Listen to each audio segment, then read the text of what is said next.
سلام، امروز میخوایم با هم یه سفر 1000 ساله به دل تاریخ روسیه داشته باشیم. داستانی پر از فراز و نشیب که آخرش به یکی از بزرگترین فروپاشی‌های تاریخ ختم شد. سوال اصلی همینه. چطور ممکنه یک امپراتوری با قدمت 1000 ساله، یکی از بزرگترین قدرت‌های جهان، در عرض چند هفته از هم بفاشه؟ برای اینکه جواب این سوال رو پیدا کنیم، باید برگردیم به عقب و ریشه‌های عمیق تاریخی رو که قرن‌ها روسیه رو شکل دادن بررسی کنیم. داستان پیچیده‌ایه، پس با ما همراه باشید. خب، داستان ما از دشت‌های بیکران اروپای شرقی شروع میشه. جایی که جغرافیا، مذهب و ماجراجویی‌های وایکینگ‌ها دست به دست هم دادن تا سنگ بنای یک ملت جدید رو بذارن. ببینید، همه چیز با 3 اتفاق کلیدی شروع شد. اول، وایکینگ‌ها یه سلسله تأسیس کردن. بعد پایتختشون رو توی کیف بنا کردن.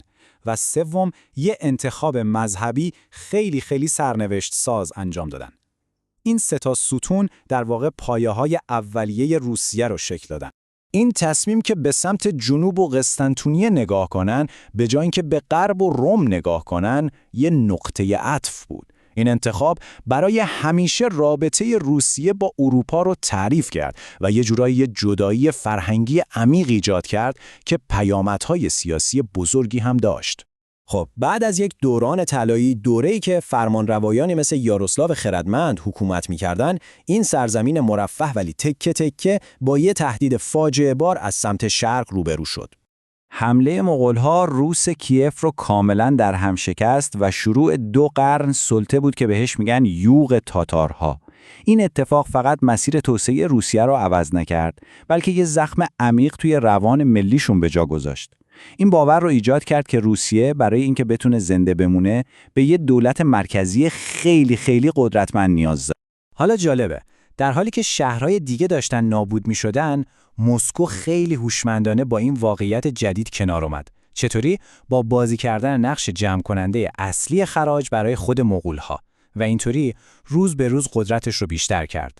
خب، همینطور که قدرت مغول‌ها کم و کمتر میشد، مسکو از فرصت استفاده کرد، اون یوغ رو از گردن خودش برداشت و یه دولت جدید روسی رو بنا کرد، متمرکز و کاملا خودکامه. وقتی صحبت از ایوان مخوف میشه، ما با 2 چهره کاملا متفاوت از استبداد روسی روبرو هستیم. از یه طرف دولت سازی در مقیاس عظیم و باور نکردنی و از طرف دیگه یه پارانویای بیرحمانه که به همه اینها دامن میزاد. ایوان همزمان که داشت قدرتش رو داخل کشور محکم میکرد، یه پروژه باور نکردنی دیگر رو هم شروع کرد، گسترش روسیه به سمت شرق. حرکتی که در نهایت روسیه رو به بزرگترین کشور روی کره زمین تبدیل کرد. بعد از یه دوره هرج و مرج که به دوران دشواری‌ها معروفه، یه سلسله جدید روی کار میاد، رومانوف‌ها، و اینها مصمم بودن که ملت بظاهر عقب مونده‌شون رو مدرن کنن. پتر کبیر اولین تزاری که پاشو به غرب گذاشت، یه جورایی با یه ایده وسواس پیدا کرده بود. روسیه یا باید مدرن بشه یا زیر دست و پای بقیه قدرت‌ها له خواهد شد. راه دیگه‌ای وجود نداشت.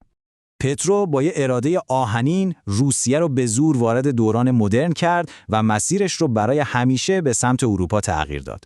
اما خب، این یه انقلاب فرهنگی خشن و از بالا به پایین بود که یه شکاف خیلی عمیق بین نخبگان غربگرا و توده‌های مردم سنتی ایجاد کرد. درست به دنبال راهی که پتروس شروع کرده بود، کاترین کبیر هم یه دوران طلایی فرهنگی و گسترش سرزمینی عظیم رو رهبری کرد و جایگاه روسیه رو به عنوان یک قدرت درجه 1 اروپایی حسابی محکم کرد. خب، میرسیم به قرن 19. تو این دوره روسیه یه غول نظامی به حساب می اومد، اما پایه‌های داخلیش زیر فشار یه سیستم اجتماعی خیلی قدیمی و منسوخ داشت ترک برمی داشت.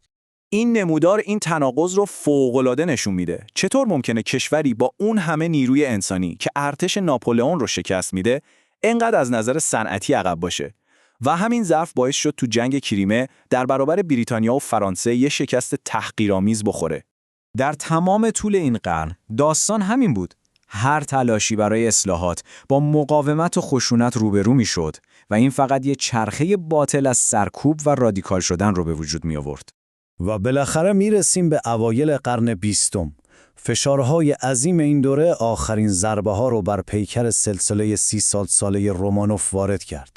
سالی که همه چیز شروع به از هم پاشیدن کرد. و جرقه اولش چی بود؟ یه شکست نظامی تکان دهنده و تحقیرآمیز از ژاپن، کشوری که به تازگی صنعتی شده بود. همین یک اتفاق کافی بود تا آتش انقلاب 1905 شعله‌ور بشه. موجی از اعتصابات و قیام‌ها که برای اولین بار در تاریخ روسیه تزار رو مجبور کرد که به مردم قانون اساسی بده. اما ضربه نهایی، چیزی که دیگه کمر امپراتوری رو شکست، جنگ جهانی اول بود.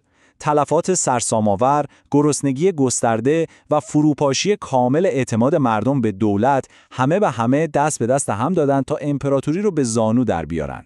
با هرج و مرج کامل در پایتخت و سرپیچی ارتش از دستورات، کل این سیستم امپراتوری عظیم در عرض فقط چند روز به سادگی دود شد و رفت هوا. خب، تزار رفت، اما حالا چی؟ سقوط تزار یه خلأ قدرت وحشتناک ایجاد کرد و این خلأ صحنه رو برای تحول حتی رادیکالتر آماده کرد. یعنی وقتی که بولشویک‌های لنین فقط چند ماه بعد قدرت رو به دست گرفتن.